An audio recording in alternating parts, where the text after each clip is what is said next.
Salamat at patuloy tayo na mag-aral ng kanyang banal na salita. At bago po tayo patuloy na mag-aral ng kanyang banal na salita, tayo muna'y dumako po sa panalangin. O Ama naming Diyos na makapangyarihan sa lahat, isa pong napakalaking pribilehyo po, Panginoon, ang mag-aaral ng iyong banal na salita, makinig ng iyong banal na salita. Hindi man kami, Panginoon, karapat-dapat, Panginoon, ay patuloy po na binibigyan niyo po kami ng napakalaking pribilehyo, Panginoon. Kaya kami ay nagpapasalamat at nawa, O Diyos, patuloy po na malayang kumilos ang banal na Espiritu Santo sa aming pananambahan. At patuloy, O Diyos, na kayo pong mabigyan namin ng kapurihan, kaluwalhatian at karangalan. Muli, O Diyos, ito po ang aming samo at dalangin sa pangalan ng Panginoon Hesus. Amen. Ngayon po ay panahon na po ng pangangampanya at makikita natin na talagang ibinubuhos ng mga kumakandidato yung kanilang kabutihan, no? Kabutihan sa bansa, kabutihan sa mamamayan. So makikita natin na talagang angat na angat yung kabutihan na kanilang ipinapadama at ipinaparanas. So yan po ang ating pong pag-uusapan ngayon, na ito po ay nabasa ng ating MC sa talatang 3 ng pagkakasabi, kung natikman nga ninyo na ang Panginoon ay mabuti. Sa English na aking nabasa, the Lord is good. Ang Diyos ba ay mabuti? Totoo po yun, na kasi maging si David ay naranasan niya ang kabutihan ng Diyos. Kaya sinabi niya doon sa aklat ng awit, talatang 34, kabanata 34 at talatang 8, o inyong subukan at tignan na mabuti ang Panginoon. Ibig sabihin, hindi ito yung kapag mabilis kasi yung basa dito, parang tignan ng Panginoon mabuti. Ipinapakita na tignan, no, na mabuti ang Panginoon, no? Sa ibang salin kasi sa pagkakasabi, tignan mo at lasapin ang kabutihan ni Yahweh o Panginoon. Mapalad ang mga taong nananalig sa Kanya. So maging si David ay naranasan niya yung kabutihan ng Panginoon. At maging si Pedro, no? Na dito sa ating binasa. So, ano bang mga naibibigay sa tao ng kabutihan ng Panginoon? So, mga naibibigay sa tao ng kabutihan ng Panginoon, may mga naunang mga pangangaral ng mga ibang nangangaral ng aklat ng unang Pedro at kabanata 2, talatang 1 hanggang 3, karamihan sa paksa o title nila, no, ay paglago sa buhay Kristiyano o spiritual na paglago, no? So talaga namang punong-puno ng aral, no? Masasabi nating napakalawak talaga ang salita ng Diyos. At sa puntong ito na ating namang pag-aaralan, ang paksa naman natin ay ang kabutihan ng Panginoon. Siguro madalas nating sabihin yan. Yung paggising pa lang natin ng umaga, napakabuti mo, Panginoon. No? So, makikita natin, sabi rito, na matatagpuan dito sa talatang 3 na binasa. Sabi rito, kung natikman nga ninyo na ang Panginoon ay mabuti. Sa ibang salin, sapagkat naranasan na ninyo ang kabutihan ng Panginoon. Sa iba pa, na medyo malalim yung pagkakatagalog, kung inyong napagkilala na ang Panginoon ay mapagbiyaya. May dalawa tayong puntos na pag-aaralan, kaya siguro dalawa lang ang sabihin mabilis, no? Unang puntos na naibibigay ng kabutihan ng Panginoon sa tao, mamumuhay ng may kabanalan. Ikalawang puntos na naibibigay ng kabutihan ng Panginoon sa tao, makikita ang paglago sa pananampalataya. So, unang puntos na naibibigay ng kabutihan ng Panginoon sa tao, mamumuhay ng may kabanalan. Talatang 1, ang sabi rito, kaya't iwaksi ninyo ang lahat ng kasamaan. Pag sinabing kasamaan, malawak ito. No? So bumanggit dito ng ilan na kasamaan, gaya ng pandaraya, pagkukunwari, inggit, at lahat ng paninirang puri. Talatang 1, iwaksi, talikuran, o tanggalin, o talikdan. Sa aminin natin o hindi, ang totoo, dati hindi natin kayang pigilin ang pandaraya. Ang pandaraya, sinasamaan ito ng pagsisinungaling. No? Pag nandyan na yung naniningil, sasabihin doon sa anak, sabihin mo anak na wala si mama. Ayun, magtatanong naman, asa mama mo? Ay sabi kasi ng mama ko, wala daw siya. So, huli. Talagang, so, yan po ang isang bagay. Aminin natin o hindi. No? Na dati, hindi natin kayang pigilin ang pandaraya. No? Lalo sa mga negosyante. Ako, nagtinda po ng isda. Siyempre, hindi ko na sasabihin, hindi na po sariwa yan. Kundi sasabihin ko, ay sariwa po yan. Oo. Bagong hango po yan sa banyera, hindi sa dagat. So, may halo na pagsisinungaling, no? Yung pandaraya. Alam natin na maging sa mga timbangan, nagaganap dyan ang mga pandaraya. At dati, sabi ko nga, kasama rin tayo sa ganoong pag-uugali. Dati, hindi natin kayang pigilin ang pagkukunwari. No? Alam nyo kilalang-kilala nyo ito, si Judas, di ba? Marcos 14, talatang 45. Di ba? May pahalik-halik pa. Ayun pala, yun po ay pagkukunwari lang pala na ipagkakanulo niya ang Panginoon. Kaya minsan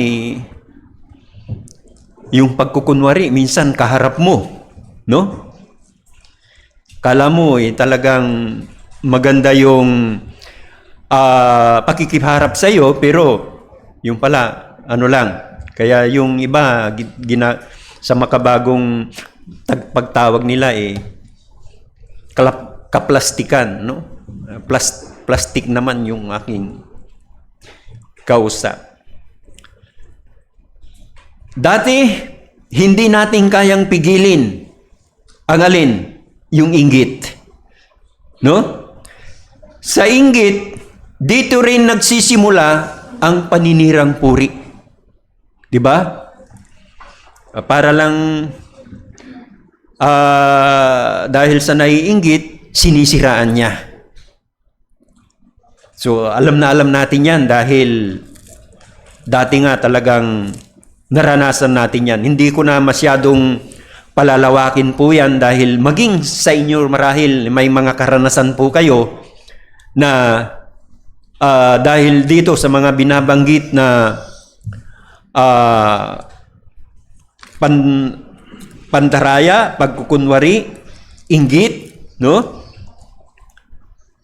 At gayon din, dati, hindi natin kayang pigilin yung paninirang puri. No? Di ba? Minsan, patalikod kung bumira. No? Kung kailan ka na nakatalikod, saka naman niya sisiraan. No? So, pagkaharap mo, mabuti siya. Kapag nakatalikod na, iba na ang sinasabi. Kontra na. Alam po ninyo, may mga nakakasuhan ngayon. Diba? Dahil dyan sa mga paninirang puri. Lalo na ngayon na yung gamit ay mga teknolohiya. Nandyan yung mga fake news, no? Na yung pong mga ibinabalita nila ay paninirang puri sa iba. So yan po ang isang bagay na makikita natin dito, no? Pandaraya, pagkukunwari, inggit, at lahat ng paninirang puri. Diyan po lang makikita po yan sa talatang 1. Anong sabi niya? Iwaksi, no? Talikuran, tanggalin, talikdan. So, dahil sa kabutihan ng Panginoon na ipinaranas o ipinadama sa mga Kristiyano o sa mga mananampalataya, simula pa noong una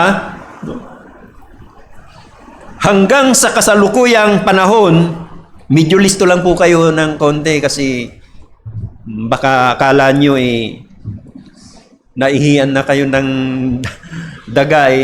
Ano po yon? May mga tumutulong lugar po dyan na nakatapat po sa inyo. Eksakto, umuulan. So dahil sa kabutihan ng Panginoon, simula pa nung una hanggang sa kasalukuyang panahon, dahil sa kabutihan ng Panginoon tulad nila, gaya nating lahat, ay nabago at nakalaya sa pagkaalipin sa kasalanan. Mga masasamang bisyo at napatawad sa kasalanan, napawalang sala dahil kay Hesukristo na siyang napako sa krus, lahat ay dahil sa kabutihan ng Panginoon. Kaya nagagawa na natin ang tumanggi sa alok ng kasamaan dahil sa kabutihan ng Panginoon. Iwaksi, talikuran, talikdan, tanggalin. Ang tanong natin ngayon, ginagawa na ba ang nagtatanggal o iwinawaksi na ba natin? Tinatalikuran na ba ang mga kasalanan? Yun po ngayon ang tanong. At siyempre, tayo mismo ang makakasagot niyan dahil hindi naman tayo nagbabantayan. No? Kung kaya ba natin na tanggihan pa ngayon yung alok ng mga kasamaan. So yun po ay isang bagay na makikita natin dito na naibibigay ng kabutihan ng Panginoon sa tao. Mamumuhay ng may kabanalan. Isa yan po sa naibibigay ng kabutihan ng Panginoon. Wala pong nalasap ang kabutihan ng Panginoon na hindi siya nabago.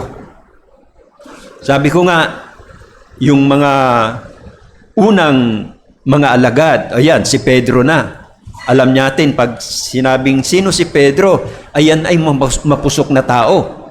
Talagang ano yan, hindi yan nangingimi na paulanin ng apoy kung kailangan. Pero nabago siya nung nakaharap niya ang Panginoon. So, yan po ang isang bagay na makikita natin na naibibigay ng kabutihan ng Panginoon, mamumuhay ng may kabanalan. Ikalawang naibibigay ng kabutihan ng Panginoon sa tao, talatang 2, sabi rito, gaya ng mga sanggol na bagong silang, ay mithiin ninyo ang malinis na espiritual na gatas. Ibig sabihin, iba na ngayon ang minimithi sa buhay. Sabi rito, gaya ng mga sanggol. Laging gatas ang kailangan ng sanggol. Gatas lagi ang minimithi ng sanggol. Pinananabikan ng sanggol ang gatas. Itinulad sa gatas ang salita ng Diyos. Para makapamuhay ng may kabanalan, laging salita ng Diyos ang pagkain ng ating kaluluwa. Pahahalagahan na natin ang salita ng Diyos. Para makinig ng salita ng Diyos, bibigyan natin ng halaga ang pagtitipon. Pagbubulay-bulay ng kanyang salita. Dahil nga, sa manghihina tayo sa pisikal kung hindi tayo makakain ng pagkaing pisikal. Ganon din sa espiritual kung hindi tayo kumain ng salita ng Diyos na pagkain ng ating kaluluwa. Church, mga kapatid, ang mga totoong miyembro ng church na laging nananabik sa pagkaing espiritual, ang salita ng Diyos ay maituturing na malusog na church, malusog na iglesia. Narinig ko ang isang ilustrasyon ng isang preacher. May dalawang aso daw na magkaiba ang kulay. Ang isa kulay puti, ang isa kulay itim, itim na itim. Ang tanong niya, sino sa dalawa ang malakas? May sumagot, malakas ang itim. Ang sagot naman ng iba, hindi, malakas ang puti. Puti ang malakas. Kayo, ano ang sagot ninyo? Sino sa dalawa ang malakas? Ako, ang sagot ko, kung sino ang malakas, yung pinakakain. Kahit ano pang kulay niyan, puti o itim, kung hindi pinapakain, mahina. Sana nakuha nyo yung aral o anong aral ang makikita sa ilustrasyon. Para malakas, kumain ng salita ng Diyos.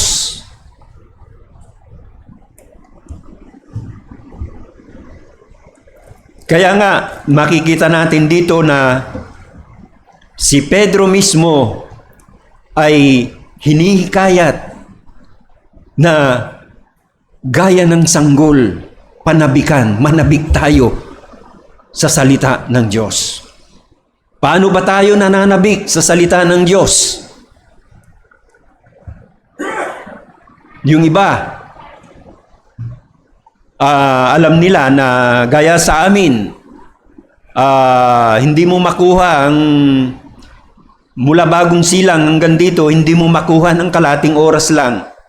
Talagang pag umalis ka doon, magtatansyahin mo, kalating oras lang, malilate ka pagdating dito. No? Siguro naman, alam na alam ninyo kung ano po yung ibig sabihin ng nananabik. Yung bang gustong-gusto na niyang makarating sa church. No? Gustong-gusto na niyang makita. Sa mga kadalagahan, kabinatahan, baka gumayroong silang gustong-gustong makitang paborito nila. O yung iba naman, gustong-gusto na nilang ipakita na maganda yung suot, maganda yung forma. Pero isang bagay na makita natin dito, nananabik sa salita ng Diyos. Na kung titignan natin, no, hanggat maari, wala kang palalagpasin na salita ng Diyos na hindi mo mapakinggan. Kaya yung sanggol, kapag yan ay ginutom, talagang alam na alam ng mga ina na ay gutom na yung aking anak. Ganun po, ipinapakita dito na manabik tayo sa salita ng Diyos. At patuloy na makakapamuhay tayo sa kabanalan kung ang salita ng Diyos ang ating pagkain. Ikalawang puntos, na naibibigay ng kabutihan ng Panginoon sa tao. Makikita ang paglago sa pananampalataya. Sabi rito sa talatang 2, upang sa pamamagitan nito'y lumago kayo tungo sa kaligtasan. Dahil sa kabutihan ng Panginoon, niloob niyang ipaunawa sa atin ang kanyang mga salita. At siya rin mismo na Panginoon at tagapagligtas ang nagpakilala sa atin. Hindi tayo ang nagpakilala sa Panginoon. Siya mismo nagpakilala sa atin. Kaya't makikita natin na makikita yung paglago sa pananampalataya. Dati, wala tayong, kumbaga sa hindi natin binibigyan ng interes yung Bible, yung salita ng Diyos. So, salamat sa Panginoon sa kanyang kabutihan dahil niloob niya na ipaunawa sa atin ang salita ng Diyos. Wala naman tayong alam dati na ipaliwanag ang salita ng Diyos o unawain ang salita ng Diyos. Pero dahil sa kabutihan ng Panginoon, binuksan niya ang ating pangunawa para pahalagahan ang Biblia na kanyang salita. Kaya kahit saan tayo magpunta, no? Yung iba talagang nakalagay na yung Bible sa kanilang mga cellphone. Yung iba bit-bit yung Bible. Kaya isang malaking tanong kung mananampalataya pero hindi nagdadala ng Bible. Kumbaga parang ganito, isa kang sundalo na naharap sa labanan pero wala kang dalang panlaban. So dati wala tayong interes dyan. Itinuturing lang natin na isang aklat o libro ang Bible noon. Kaya makikita natin dito na ang naibibigay na kabutihan ng Panginoon sa tao, makikita ang paglago niya sa pananampalataya dahil nabuksan ang pangunawa. Dati wala tayong pamantayan sa buhay. kundi ang sarili lang natin at sa mga sabi-sabi. Yan ang mga pamantayan natin dati. Mga alamat, mga pamahiin, huwag kang magwalis ng gabi. Yan, dito tayo nanghahawak dati. O ito ang pamantayan natin sa buhay natin noon. Kaya yung kabutihan na naibibigay sa atin, malaking biyaya ito sa atin na tayo ay makaunawa ng kanyang salita. Pero ngayon, salita ng Diyos ang pamantayan natin sa buhay. Lumago na sa pananampalataya. Kanina nadaan kami sa isang simbahan. So, ang dami nilang mga dalang palaspas. So, nakita natin na ay linggo pala ngayon ng araw ng palaspas. Sabi nung kausap ko doon sa sasakyan, dati kasama ako dyan. Bakit ngayon hindi na? Lumago ka na sa pananampalataya. So makita natin, no? Totoo nga naman, kung hindi pa tayo lumalago sa pananampalataya, maaring magsisimba ka rito at magsisimba ka pa ron sa kabila. No? So baka magdadala pa ng mga dahon. Dami, dahon ng nyog, dahon ng maraming klaseng dahon, no? Oo. May mga ganun pa. So, di ba? Ito ngayon ang kalagayan natin nung tumibay tayo sa pananampalataya, hindi na tayo gumagawa ng hindi na ayon sa sinasabi ng salita ng Diyos. Pamantayan na natin ngayon ay ang salita ng Diyos. Dati, siyempre talaga yung sa tulong ng banal na Espiritu Santo lagi ang nariyan. Kaya natin nagagawa na tayo po ay mamuhay ng ayon sa salita ng Diyos. Dati, bihira tayong mag-church.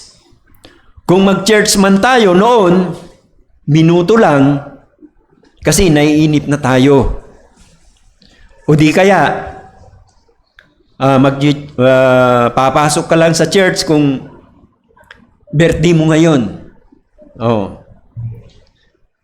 Katapos, ikakasal ka. Yung pangatlo, ililibing na pala. So yun ang dati, ganun yung pananaw. No? 3 beses lang pumapasok ng church. Yun po yung dati. Pero dahil sa kabutihan ng Panginoon, ito tayo ngayon. Tayo ay sumasamba sa Diyos, sa Espiritu at katotohanan. Pero ngayon, gaya ng sinabi ko, malagong malago na sa pananampalataya dahil sa kabutihan ng Panginoon. The Lord is good. Kaya hamon natin sa mga hindi pa nakalasap o natikman ang kabutihan ng Panginoon, sa mga wala pang personal na relasyon o kaugnayan sa Panginoong Hesukristo, ito ang tamang panahon na naririnig natin yung mensahe ng kanyang salita, sampalatayanan natin si Hesukristo na daan ng kaligtasan. So isang bagay na hamon ito sa lahat sa atin. Dito sa sulat ni Pedro, hinihimok tayo na tayo po ay mamuhay ng may kabanalan at patuloy yung paglago natin sa pananampalataya. Kaya't magpatuloy anuman yung sitwasyon na kakaharapin, gaya ng mga naunang mga mananampalataya, gaya ni Pedro, no? Nagpatuloy sila sa buhay pananampalataya. Kaya isa pong hamon sa atin, sa ating paghiwa-hiwalay sa hapon pong ito, na lagi na sa Diyos tayo magtiwala, sa Diyos tayo tumingin lagi. Huwag tayong tumingin sa mga nangyayaring sitwasyon, huwag tayong masagabalan, huwag tayong maapektuhan sa mga sitwasyon na nangyayari sa buhay at sa ating ginagalawang mundong ito. So, yan lang mo, at sa Diyos ang papuri, at tayo po'y manalangin. Muli o Diyos, kami po ay nagpupurit, nagpapasalamat sa patuloy po ninyong ibinigay na mensahe sa amin, na sa amin po, Panginoong, paghiwa-hiwalay sa hapon pong ito. Patuloy o Diyos na kami po ay tulungan, dahil patuloy mong ipinapadama at ipinaparanas sa amin ng iyong kabutihan. Kahit kailan, hindi ka nagkulang, Panginoon. Kaya't patuloy o Diyos na tulungan po kami na mamuhay ng ayon sa iyong kalooban. Tulungan po kami na mamuhay ng may kabanalan. At salamat o Diyos. Muli, ito po ang aming samo at dalangin sa pangalan ng Panginoon Hesus. Amen.